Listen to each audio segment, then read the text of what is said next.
It's my pleasure to be here. Thank you very much for inviting me. Last year was a great success. The program was marvelous, and building on that success this year I think is going to also be very good. I'm very happy to be here, and I want to speak today at this opening panel discussion. There'll be four of us here, and this discussion is to talk about the current state of Islamic geometric patterns in terms of education and in terms of the use by architects and by artists and the general understanding by art historians, and to put it into a historical context and to think about how we can move forward. Each of the participants on this panel discussion that's just starting now will speak to one aspect or another of this. The people that are here to speak include Jean-Marc Castera, who is from Paris and who is a specialist in geometric ornament, Islamic geometric ornament, especially of the Maghreb. He's done marvelous work. His work is like mine. It also includes not just publications and methodology, but also the use of the patterns in modern architecture. Then also we have Marek Malowski, and Marek is a mathematician who is in Poland. He's worked in the Middle East as an educator for many, many years, and has published on Islamic geometric patterns here in Istanbul. You'll find his work, if you don't know it already, very edifying. And then Carol Beer is also here for the panel discussion that will start after we've all given a brief presentation. Carol is a historian of Islamic textiles, of Asian textiles generally, but more specifically of Islamic textiles. And she's also an educator and teaches students on the subject of geometry and symmetry in Islamic art. I myself, Jay Bonner, I'm a specialist in the area of Islamic geometric ornament, and I work both as a teacher, but also as primarily really as an ornamentalist in the field of architecture, and so I provide my ornamental designs for projects, working with architects with projects in the Middle East. I've been very honored to work at the Prophet's Mosque in Medina and at the Grand Mosque in Mecca, and at various times on different aspects of those projects. So what I would like to start by speaking about is the approaches to teaching and contemporary architectural and artistic expression, but first to give a little bit of a background in geometric ornament generally. And will this scroll? Just one moment. So I would argue that Islamic geometric ornament is as relevant today as it has ever been. In some ways more so because we've lost so much of the understanding that it's more relevant today to help bring it back. And geometric ornament has been important to the cultures of humanity since the very beginning, and ancient examples exist from all cultures. So geometric ornament is something that is more than just Islamic. This is a Celtic example. This is a more modern example from Chicago by Louis Sullivan. This is a beautiful contemporary plate from the Acoma Pueblo in New Mexico,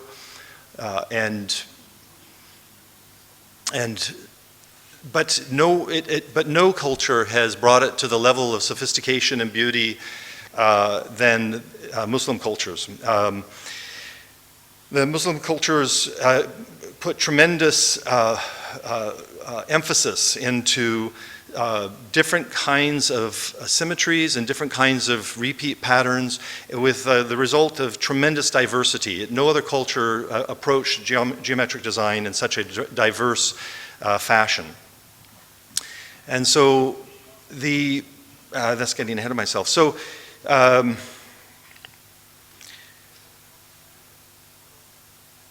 So Yeah, another aspect of the use by Muslim cultures that makes it different from other cultures of geometric patterns is that they applied it to so many different materials. From illumination and the work on paper to ceramics to wood to stone, in all of these different media, tremendous skill went into the production of highly diverse pattern types. And so this is really distinctive and sets it apart from other cultures. So there's something about geometry that's very appealing, not just to Muslim cultures clearly, but to all cultures. So it's important to sort of have a sense of what we mean by geometry. And so geometry, on the one hand, yes, it's geometric forms that interact with each other in different ways, but it also, geometry, as you all know, is fundamental to all of creation, from the microcosm, the macrocosm. Here we have a picture of a galaxy. The symmetry of this galaxy is a geometric, a logarithmic geometric progression, and it's quite beautiful. This is something that happens on the grand scale, but then even on the most microcosmic scale, here we have little neutrinos. They're portions of atoms. They're tiny. And they also have a geometric component to them. So from the microcosm to the macrocosm, you have geometry happening. In the biological level, this is a virus. It has a spherical form.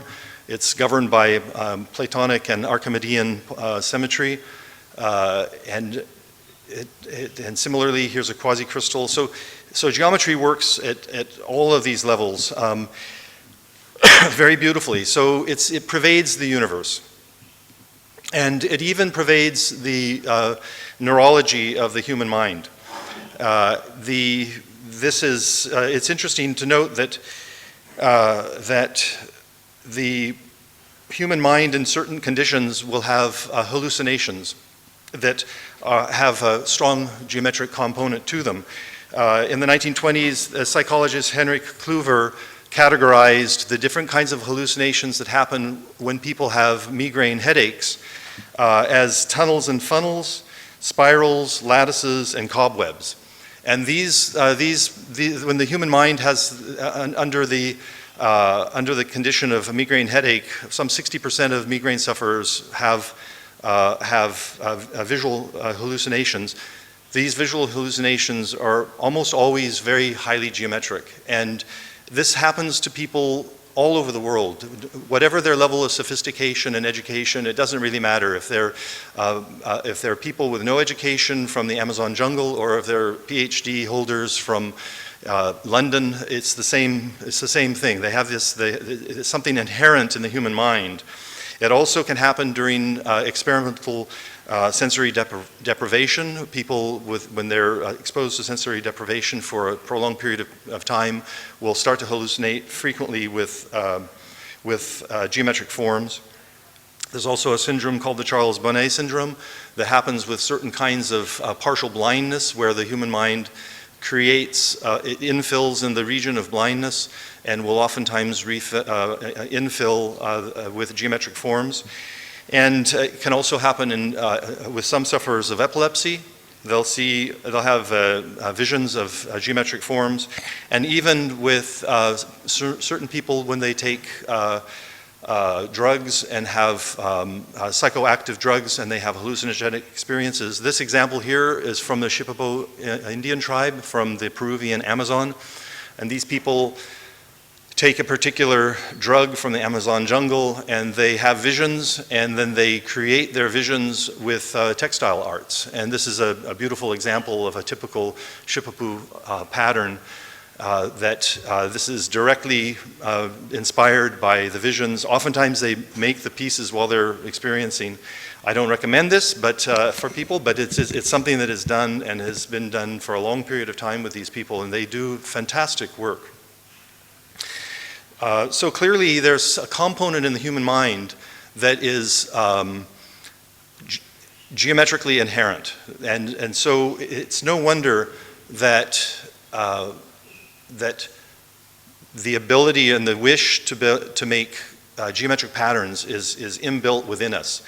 It's not just something that has sort of been invented by certain people and carried on by certain other people in sort of a whimsical fashion. No, it's much more part of the human condition.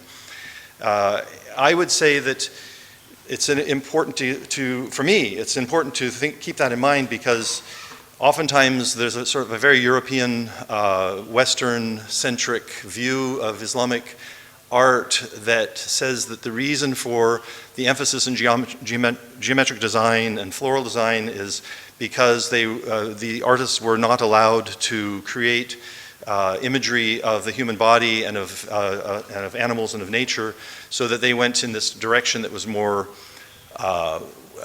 abstract. But that certainly has an element of truth, I have no doubt. But at the same time, I think that it's not enough of an explanation.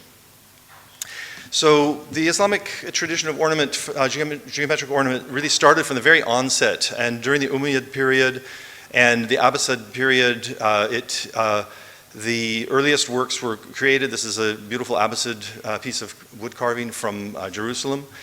And this is kind of typical of early work, very simple. You know, this is just a simple hexagonal grid, hexagons and triangles, but look how beautifully it's been realized. As time went by, the tradition became more mature. As time went by, it became more mature and took on greater aspects of symmetry, greater aspects of complexity. And part of that has to do with new methods for making the patterns. And as this tradition developed, part of its development, a key part of its development, was the development of new methodologies. And new methodologies allowed for greater diversity. I'll talk about that in a little bit.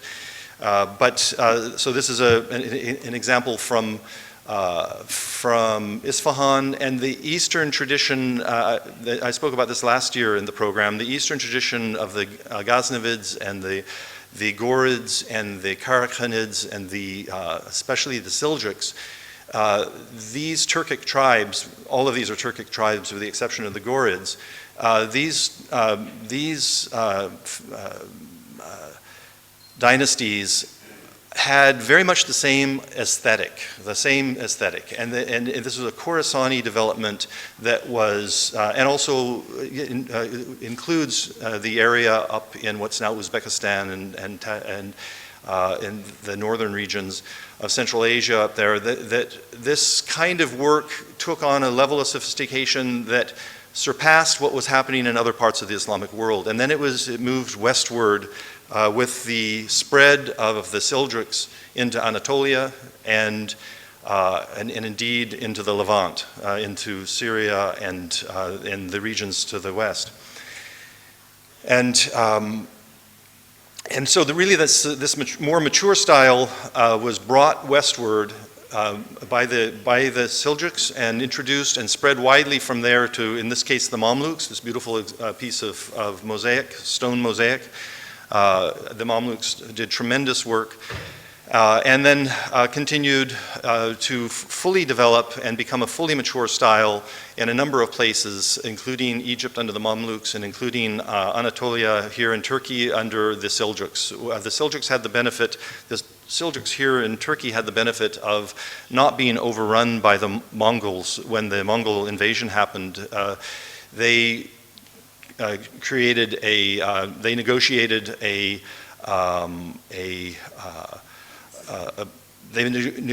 peace with them to be subject to them, so they had to pay a tax, but their culture wasn't overrun as the Seljuk cultures to the east were. They were completely overrun, their buildings were destroyed, there's very little remaining. Here, fortunately, in Turkey, the Seljuk architecture was not destroyed because they were able to come to an agreement with the Mongols. And so it's hard to know for sure if similar work by Seljuk artists to the east was as fully developed as it is here in Turkey. But really the Mongols represent, or rather, I'm sorry, the Seljuks here in Turkey, their geometric ornament, as this is an example right here, represents some of the most sophisticated geometric ornament in all of the Islamic world. The other great country, their later work happened in Iran, certainly under the Timurids especially, and some of the smaller cultures, but they were influenced from the work that was happening in Turkey. Similarly, very sophisticated work was happening in Egypt, on par with anything else. The Mamluks did fantastic work. But so then it's fully mature style. That last example, that's a fully mature pattern with 12, 11, and 10 and 9-pointed stars all happening beautifully within an isometric network that is, as I say, a fully mature example of an Islamic geometric pattern. Another fully formed system of making patterns was this dual level technique that happened in the East, also happened in Morocco and in Spain, but they have different expressions in roughly the same period of time, a little bit earlier in Morocco, preceded by about 100 years. But these dual level patterns are fascinating, and they also represent a fully mature height of the tradition. So it took a while for people in the West to become interested in Islamic geometric patterns. During the Orientalist period in the 19th century, numbers of surveyors went out to the East and recorded patterns, put them into books. People like Bourgogne come to mind. Owen Jones is another one. This person, Calvert, Albert Calvert, was another Englishman who did a design book showing a number of representational patterns. That, generally speaking, they did not ascribe their patterns or identify their patterns to specific locations. That's a failing, but that wasn't their point. Their point was to try and tell people back in Europe or in America, in the West, that there was this design tradition that's quite marvelous that the Muslim culture has produced. The most interesting to me is a man named Hanbury Hankin, E. Hanbury Hankin. He was stationed in India as a member of the British military, and he was fascinated by the geometric patterns there, and had the benefit of finding a piece of plaster ornament that had crumbled off the wall, and he was able to see the layout lines that the artists used to create the pattern. And those layout lines were a network of polygons. And he was able to identify that the patterns in question, the patterns themselves, were created from these underlying polygonal networks, these polygonal tessellations. So he published several works, and his works have not really been widely recognized because they haven't been republished. And so his work is largely unknown, but it's extremely important. To my mind, it's especially important because I'm a proponent of this same technique or methodology, which I call the polygonal technique. I call it that because, I believe it's so important, or I know it's so important because I have other examples of historical evidence for its use, including the Topkapi scroll. And it's the only technique that really is able to produce the wide range of complexity and diversity that this tradition is characterized by.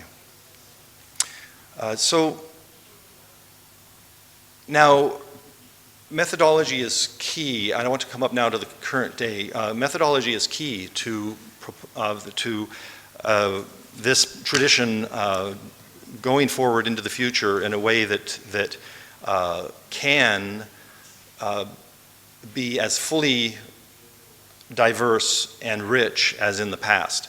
The problem with most of the methods of teaching, they use a technique that is a sort of a constructive technique, a step-by-step construction that you go starting with a circle and dividing it into parts and then connecting points to points, and you end up with a pattern. The problem with this technique is that it only really creates one pattern. It's a step-by-step procedure that will produce one pattern or recreate an existing pattern. It's a very cumbersome way to make new patterns, and it's also really only relevant to making very simplified patterns. It doesn't work for making the highly complex patterns. In this case, the program, the Aga Khan program at MIT and Harvard is probably the preeminent university program for teaching Islamic art in the world. It's very, very good. There's no doubt about it. The program, the Aga Khan program at Harvard is art historical. The program at MIT is for practitioners or for architects, specifically for architects. I want to switch now to the question of education. So it's problematic at the program, the Aga Khan's program, because despite the fact that the program at MIT is focused on practical implementation of Islamic architectural ideas, urban planning, everything from urban planning to architectural form, they have nobody teaching geometric patterns, which is, I find, astonishing, because Islamic patterns are such a primary aspect of the ornamental tradition of Islamic architecture. They also don't have anybody teaching muqarnas, and they don't have anybody teaching floral idiom. They don't have anybody teaching calligraphy. These are the important aspects of Islamic architecture, ornamental aspects of the Islamic architecture, but they're not teaching that. And part of the reason they're not teaching it is they don't have people who can teach it. So what the world needs right now, the world of Islamic architecture and design needs right now, are people who can teach students so that this tradition can become more vital once again. Without people teaching it, they have no one to hire to teach it. So this is an example of what they're doing at MIT right now. Look, draw an Islamic geometric pattern in less than 5 minutes. Hey, 5 minutes. 5 minutes, I mean, and what is that pattern? It's just, it's a recreation of a very simple pattern that isn't real. Okay, after 5 minutes you can make this pattern, but this does not represent the tradition of complexity and diversity that characterizes. It's very much a watered down way of approaching the subject, and it's a pity because it's just not enough, especially for a place as exalted as MIT under the Aga Khan. Another institution is the Prince of Wales Institute of Traditional Arts in London. They have a program teaching geometry, including Islamic geometry. They also take the same basic constructivist approach, step-by-step procedure to recreate existing designs and basically to recreate rather simple existing designs. They're not teaching students to really to create new original patterns. It's almost all recreation, and even the patterns that they're recreating are fairly basic patterns. This is a good example in point. So the result of this is that when architects want to incorporate patterns into their buildings, they are kind of forced to work from pattern books or from the internet, and they'll go in and they'll find something and then they'll redraw it and they'll stick it into context. This is a case in point. It's a university building in Riyadh. And this geometric pattern is a very well-known pattern of eight-pointed stars and octagons. It's a nice pattern. It's been used again and again. In this case, you can see the kind of clumsy use of the pattern because the pattern is then superimposed on top of the pattern is this tracery network of arches. And the geometry of the arches and the geometry of the geometric pattern right behind it bear no similarity whatsoever from each other. They don't bear any similarity. They don't repeat on the same module. They're incompatible. And so this is the kind of problem that happens with a lack of understanding. And the problems in the Islamic world of architecture abound with this kind of I would say, mistreatment. Now, one of the things that's hopeful is that some of the teaching that's happening worldwide right now is really very excellent. And one place in point is the Academy of Traditional Arts in Casablanca. Jean-Marc Castera is one of their teachers and will be speaking in a few minutes on his work there as a teacher of design. And I look forward to hearing about that. I was there last year. It's a fantastic institute. The work that the students do in wood and in plaster and in stone and in jewelry and in weaving, they're doing really fantastic work. So this is a sign of good things to come, that they're training a new generation of artists, and it's really very good. And this is what's needed. So there are some people out in the world today who are doing some really superb quality geometric design, and I just want to show a few examples. There are many more than I'm showing, but these are a few people. This is one of my students, Marc Pelletier. He is Pelletier. He lives in the United States. This is a dual level pattern. The primary pattern is a well-known five-fold pattern, but the secondary pattern, the sharp pattern, is one of his own design. And this is a very nice example of contemporary dual level ornament. Another one of my students, Nathan Verrill. He's also from the United States. He does some fantastic work with patterns that have multiple regions of localized symmetry. So he'll make patterns with, 9, 10, and 11 pointed stars, or something like this. This is a seven-fold pattern with 14 pointed stars and 7 pointed stars of his. This is a fellow. This is a very bad. No, that doesn't work well at all. But another American named Joe Bartholomew does really quite exceptional work. I have not met him yet. I look forward to meeting him. This is taken from an image he sent me, but it doesn't reproduce well at all. But Joe Bartholomew does really fine work. And then Craig Kaplan. Craig, all of you might know. I would really recommend that this program, should it happen next year, you should try to get Craig Kaplan to come and be one of your overseas speakers. He's really excellent, and he has done quite a lot of work with applying geometric patterns to non-Euclidean space, into hyperbolic and into spherical geometry. This is a really lovely example. This pattern is not possible in a two-dimensional plane. It's only possible on a sphere. It's quite lovely. It's 9 pointed stars and 16 pointed stars. And then I want to say, so this tradition, how does it move forward in a way that is really beneficial to architecture and to the beauty of architecture? And there are a number of key factors that I believe are essential. And one is a better understanding for designers of design methodology. This is my own focus of interest, what I've spent a lot of time on. And another is the kind of the balance between geometry, floral, and calligraphy. This is something that Muslim cultures had a very refined. These are the three aspects of Islamic ornament, and each Muslim culture had a different way of balancing these three components. But the key here is that there is a consciousness in the mind of the artists to not just think of their own discipline. Let's say I do floral work, so I'll just think about the floral. No, there's a broader focus on trying to create an environment that balanced all three of these elements in a beautiful, beautiful way. Another key feature for moving forward into the future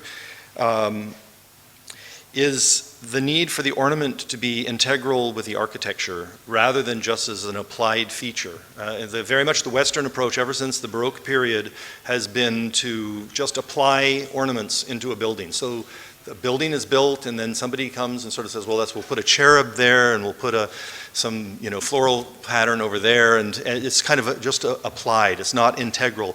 Islamic architecture, by contrast, is extremely integral, so much so that the proportions of the building itself will often be dictated by the geometric patterns that are living inside that building. In other words, you have a facade, a beautiful facade, an iwan, let's say, for example, with geometric ornament framing the archway entrance into the courtyard.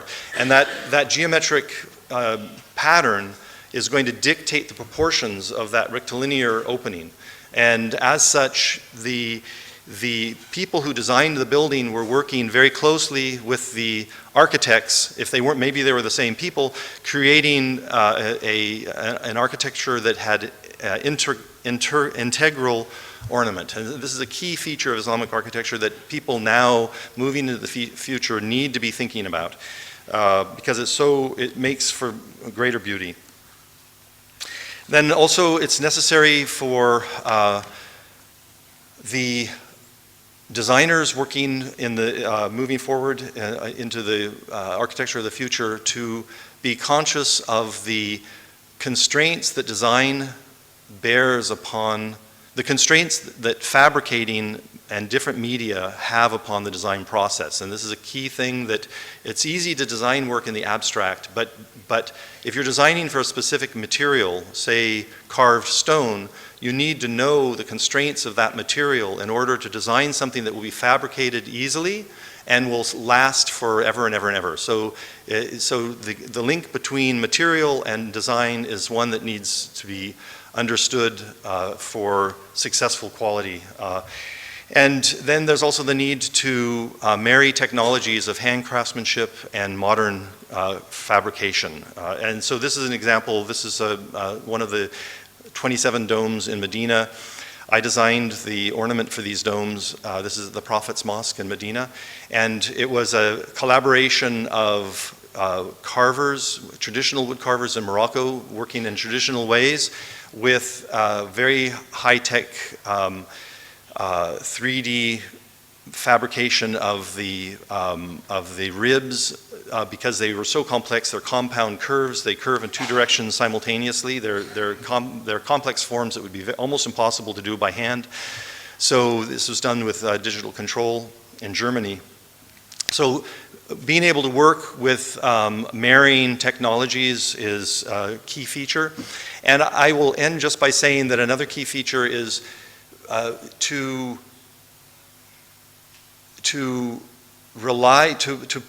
put work into the hands of master craftspeople so that the artists that can create the beautiful objects have employment and their traditions don't die out. Okay, so moving into the future, we need, as designers working in the architectural world, we need to be employing people to make our work that are excellent, so the work is beautiful, but also so that we are encouraging those